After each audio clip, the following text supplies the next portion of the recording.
नमस्कार, मैं हूँ आपके साथ कंचन मिश्रा। अपडेट मीडिया 24x7 में आप सभी का स्वागत है। अपडेट मीडिया 24x7 के समस्त परिवार की ओर से आप सभी को गणतंत्र दिवस की बहुत बहुत शुभकामनाएं। यह दिन हमारे देश की स्वतंत्रता, समानता और भाईचारे का प्रतीक है। 26 जनवरी 1950 को हमारा संविधान लागू हुआ था, जिसने हमें लोकतंत्र में अपने अधिकारों और कर्तव्यों का बोध कराया। हमें गर्व है कि हमारे संविधान ने हर नागरिक को समानता, स्वतंत्रता और न्याय का अधिकार दिया है। यह दिन भारत के संविधान लागू होने की याद में मनाया जाता है। भारत का संविधान 26 जनवरी 1950 को लागू हुआ था। इस दिन दिल्ली के राजपथ पर परेड और झांकियां निकाली जाती हैं। भारत के राष्ट्रपति तिरंगा फहराते हैं और 21 तोपों की सलामी दी जाती है। आओ झुककर सलाम करें उन्हें जिनके हिस्से में ये मुकाम आता है। खुशनसीब होता है वो खून जो देश के काम आता है। ना पूछो जमाने से कि क्या हमारी कहानी है, हमारी पहचान तो बस इतनी है कि हम सब हिंदुस्तानी हैं। ना जियो धर्म के नाम पर, ना मरो धर्म के नाम पर, इंसानियत ही है धर्म वतन का, बस जियो वतन के नाम पर। एक बार फिर से आप सभी को अपडेट मीडिया 24x7 के समस्त परिवार की ओर से गणतंत्र दिवस की बहुत। भारत का गणतंत्र दिवस 26 जनवरी को क्यों मनाया जाता है? जैसा कि आप जानते हैं कि गणतंत्र दिवस हमारा राष्ट्रीय पर्व है जो 26 जनवरी को मनाया जाता है। हर साल गणतंत्र दिवस के दिन भव्य परेड का योजना बनाया जाता है जो इंडिया गेट से राष्ट्रपति भवन तक होता है। इस परेड के दौरान थल सेना, वायुसेना और नौसेना के जवान शामिल होते हैं। इस परेड के दौरान तीन सेनाओं के प्रमुख राष्ट्रपति को सलामी देते हैं। यही नहीं, इस दिन तीन सेनाएं आधुनिक हथियारों का प्रदर्शन भी करती हैं जो राष्ट्रीय शक्ति का प्रतीक है। लेकिन आप जानते हैं कि गणतंत्र दिवस 26 जनवरी को ही क्यों मनाया जाता है? दरअसल 1950 ईस्वी में मुझे भारत सरकार अधिनियम को हटाकर भारत का संविधान लागू किया गया था। संविधान को लागू करने के लिए 26 जनवरी का दिन इसलिए चुना गया क्योंकि साल 1929 में दिसंबर में लाहौर में भारतीय राष्ट्रीय कांग्रेस का अधिवेशन पंडित जवाहरलाल नेहरू की अध्यक्षता में हुआ था। इस अधिवेशन में प्रस्ताव पारित कर इस बात की घोषणा की गई कि यदि अंग्रेज सरकार द्वारा 26 जनवरी 1930 तक भारत को स्वतंत्र देश का दर्जा नहीं दिया गया तो भारत को पूर्ण रूप से स्वतंत्र देश घोषित कर दिया जाएगा। जब अंग्रेज सरकार ने कुछ नहीं किया तब कांग्रेस ने 26 जनवरी 1930 को भारत को पूर्ण स्वराज घोषित कर दिया। 26 जनवरी 1950 के दिन सुबह 10:18 पर भारत एक गणतंत्र बना। इसके 6 मिनट बाद 10:24 पे राजेंद्र प्रसाद ने भारत के पहले राष्ट्रपति के रूप में शपथ ली। इस दिन पहली बार बतौर राष्ट्रपति डॉक्टर राजेंद्र प्रसाद बग्घी पर बैठकर राष्ट्रपति भवन से निकले थे। इस दिन पहली बार भारतीय सैन्य बल की सलामी ली। पहली बार उन्हें गॉर्ड ऑफ स्वामित्व दिया गया था। गणतंत्र दिवस के दिन भारत में राष्ट्रीय अवकाश भी घोषित किया जाता है। यह हमारे देश के लिए बेहद ही खास पर्व है। साथ ही यह हमारे लिए बेहद ही गर्व का विषय है कि हमारे राष्ट्र को एक गणराज्य के रूप में स्थापित हुए 76 वर्ष पूरे हो चुके हैं। देश की संप्रभुता और एकीकरण को दर्शाने वाला यह त्योहार हर भारतीय के मन में देशभक्ति की भावना का संचार करता है।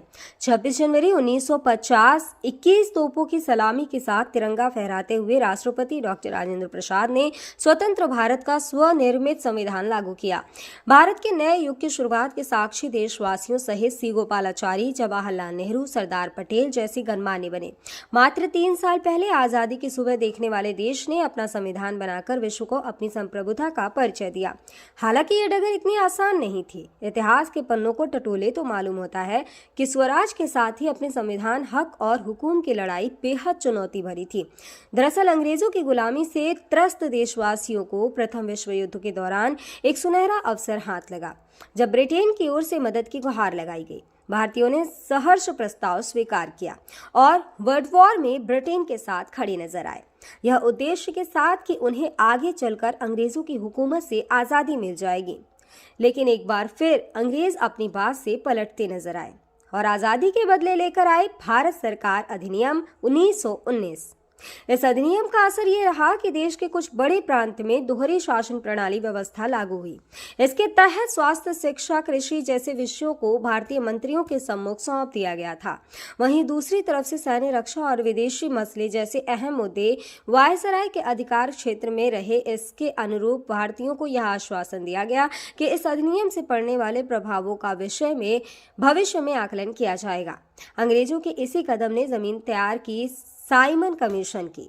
जो साल 1928 में भारत की धरती पर दाखिल हुआ। साइमन कमीशन ने बड़े ही नाटकीय अंदाज में संवैधानिक सुधारों की समीक्षा कर अपनी रिपोर्ट तैयार की। लेकिन अब समय बदल गया है। अब देशवासी अंग्रेजों के बहकावे में नहीं आने वाले थे, क्योंकि स्वराज के साथ साथ अपने संविधान की मांग भी धीरे धीरे देशवासियों के मन में परवान चढ़ने लगी थी। साइमन कमीशन रिपोर्ट के बाद देश भर में जमकर आंदोलन हुए। इसे शांत करने के लिए ब्रिटिश सरकार ने राउंड टेबल कॉन्फ्रेंस का आयोजन किया। हालांकि देश के सभी वर्ग के नेता इसमें शामिल नहीं थे, इसलिए ये एक असफल प्रयास सिद्ध हुआ।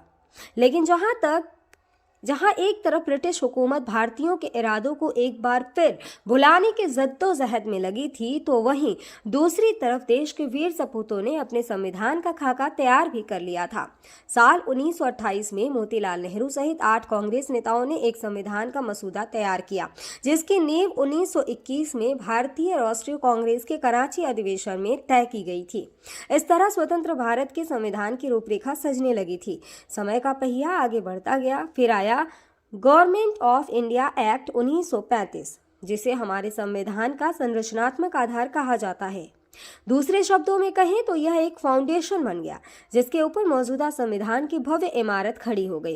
एक्ट 1935 भारत के लिए आज़ादी की सुगबुगाहट के साथ आया, लेकिन आज़ादी की आहट के साथ मुस्लिम लीग और कांग्रेस के बीच मतभेदों की खाई गहरी होती जा रही थी। दोनों के बीच तल्खियां इतनी बढ़ चुकी थी कि बुनियादी मुद्दों पर भी समझौते की गूंज तक नहीं रही थी। हालांकि इन सभी विवादों से आगे बढ़ते हुए भारतीय नेता अपने लक्ष्य की ओर बढ़ रहे थे। दूसरे विश्व युद्ध के दौरान 1945 में सभी पार्टियों की सहमति से संविधान का प्रारूप तैयार कर लिया गया था, जिसे सार्वभौमिक वयस्क फ्रेंचाइजी स्वतंत्रता और समानता के साथ अल्पसंख्यकों के अधिकारों की रक्षा का विशेष ध्यान रखा गया था। इसके साथ ही भारत छोड़ो आंदोलन और आजाद हिंद फौज की निर्भीकता ने अंग्रेजों ने भारत में अनंत काल तक राज करने का सपना चूर चूर कर दिया था। जैसे जैसे भारतीय राष्ट्रीय आंदोलन जोर पकड़ता गया, ब्रिटिश हुकूमत पर संविधान निर्माण के लिए संविधान सभा के गठन का दबाव भी बढ़ता गया। इस गहमा गहमी के बीच आखिरकार 9 दिसंबर 1946 में नई दिल्ली के संवैधानिक हॉल में संविधान सभा की पहली बैठक हुई, जिसमें महात्मा गांधी को छोड़कर उस वक्त की राष्ट्रीय आंदोलन से जुड़ी करीब हर बड़ी शख्सियत शामिल थी, जिसका मुस्लिम लीग ने भारत को 2 हिस्सों में बांटे नए मुल्क पाकिस्तान की मांग को लेकर बैठक का बहिष्कार किया। लिहाजा पहली बैठक में कुल 207 सदस्यों ने हिस्सा लिया, जहां सभा के सबसे वरिष्ठ सदस्य डॉक्टर सच्चिदानंद सिन्हा को सभा का अस्थायी सदस्य चुना गया।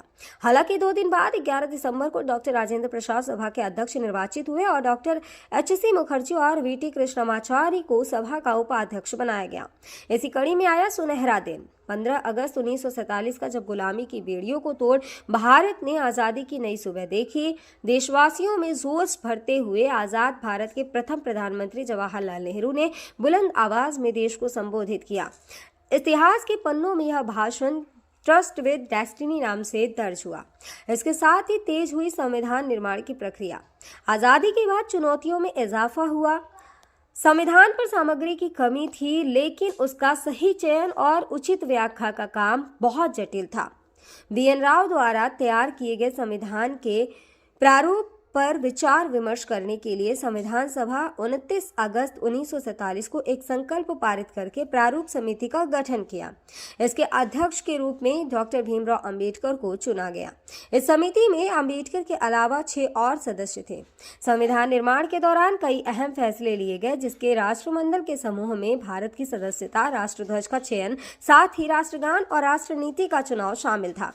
यहाँ दिलचस्प बात यह है कि संविधान में सबसे पहले नंबर पर आने वाली उद्देशिका सबसे अंत में पारित हुई। संविधान अगर राजनीतिक असंवैधानिक दस्तावेज है, तो पीएमएल एक ग्रंथ को दार्शनिक नजरिया प्रदान करती है। डॉक्टर भीमराव अंबेडकर की अगुवाई में संविधान निर्माताओं ने 60 देशों के संविधानों का अध्ययन किया। 4 नवंबर 1948 को संविधान का अंतिम प्रारूप पेश किया।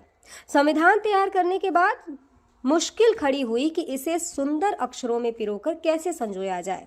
इस उधेड़-बुन के बीच प्रेम बिहारी नारायण रायजादा का नाम सामने आया, जो कि अपने दौर के सबसे विख्यात कैलीग्राफर थे। उसके बाद भारत का संविधान प्रेम बिहारी नारायण रायजादा सुलेख फॉन्ट में लिखा गया। उसके प्रत्येक पृष्ठ को नंदलाल बोस के मार्गदर्शन में शांति निकेतन के कलाकारों द्वारा अलंकृत किया गया। इस तरह कुल 2 साल 11 महीने और 18 दिनों में विश्व के सबसे बड़े लोकतंत्र का स्वनिर्मित संविधान बनकर तैयार हुआ। आधिकारिक तौर पर 26 नवंबर 1949 को संविधान को पारित किया गया, जिस पर संविधान समिति के 15 महिलाओं सहित 284 सदस्यों ने हस्ताक्षर किए। वहीं संविधान लागू करने के लिए 26 नवंबर को चुना गया, क्योंकि 26 जनवरी 1930 को भारतीय कांग्रेस के लाहौर अधिवेशन में पूर्ण स्वराज का प्रस्ताव रखा गया था। इतिहास में इसे प्रथम स्वतंत्रता दिवस के रूप में भी जाना जाता है। यही कारण है संविधान लागू करने के लिए भारत के प्रथम स्वतंत्रता दिवस यानी 26 जनवरी को चुना गया। 26 जनवरी 1950 दिल्ली की सर्दी को देशभक्ति मात दे रही थी, जब राजगोपालाचारी ने अपने शब्दों में भारत को संप्रभु लोकतांत्रिक गणतंत्र घोषित किया। इसके बाद डॉक्टर राजेंद्र प्रसाद को भारत के पहले राष्ट्रपति की शपथ दिलाई गई। उसके बाद सार्वजनिक समारोह की शुरुआत हुई, जिसमें राष्ट्रपति डॉक्टर राजेंद्र प्रसाद और मुख्य अतिथि इंडोनेशिया के अध्यक्ष सुकर्नो हुए और मुख्य अतिथि इंडोनेशिया के अध्यक्ष सुकर्नो भी शामिल हुए। इसी तरह दिनांक 26 जनवरी 1950 इतिहास के पन्नों में स्वर्णिम अक्षरों में दर्ज हो गया। ग्राम क्योलारी, ब्लॉक नदीगांव, जनपद जालौन प्रधान बुद्ध सिंह की ओर से समस्त गांव वासियों, नगर वासियों और देशवासियों को गणतंत्र दिवस की बहुत बहुत शुभकामनाएं। और साथ ही भारत में एक और बीमारी ने दस्तक दे दी है। ये बीमारी है HMPV। चीन के बाद अब भारत में भी HMPV ने दस्तक दे दी है।